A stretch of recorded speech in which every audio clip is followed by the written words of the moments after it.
Good afternoon, I'm David Kramer at the National Weather Service, the Alaska statewide weather. Starting off for the remainder of the day, we have two low pressure systems coming up from the northern Pacific, and those are bringing some rain to areas around the Kodiak Island area, down into the Alaska Peninsula, and out ahead of that system there are some isolated areas of rain showers from the Panhandle all the way out through the South Central, some of that transitioning over to snow as we get further inland and places in the southwest. As we move up into the interior, western parts of the interior, you're seeing a rain and snow mix with snow along the western coast going all the way up to the Barrow area.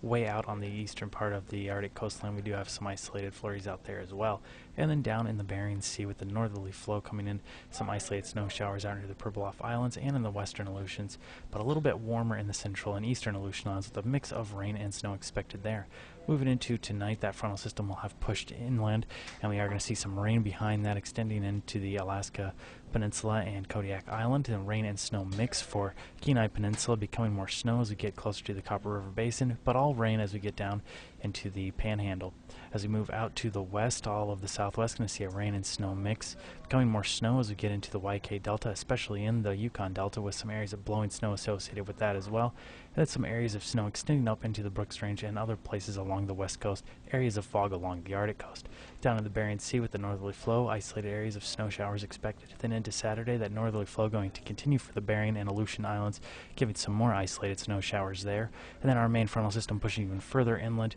with areas of snow and blowing snow all the way along the west coast from the YK Delta up to the Seward Peninsula. The rest of the interior should not see a whole lot of precipitation, nor should the Arctic coastline, but as we get down to the south, that southerly flow coming in off the North Pacific going to give a lot of rain to the northern Gulf coastline, with areas of heavy rain from the eastern parts of the Kenai Peninsula through the northern Gulf Coast down to the Yakutat area, with some lighter rain as we get into the rest of the southeast. And Sunday, rain going to continue for all of the southeast, extending along the North Gulf Coast into the south central, up into the Copper River Basin and areas of the eastern Alaska Range as well. Eastern parts of the interior, not going to see a whole lot of precipitation, but rain and snow mix as we get further off to the west, with snow around the Kotzebue Sound area and down into the St. Lawrence Island area. Down along the southwest part of the state, rain and snow mix there as well, becoming more rain as we get closer to Bristol Bay. Then out over the Bering Sea and Aleutian Islands, expecting the northwesterly flow to give some isolated areas of snow showers. With Alaska statewide weather, I'm David Kramer.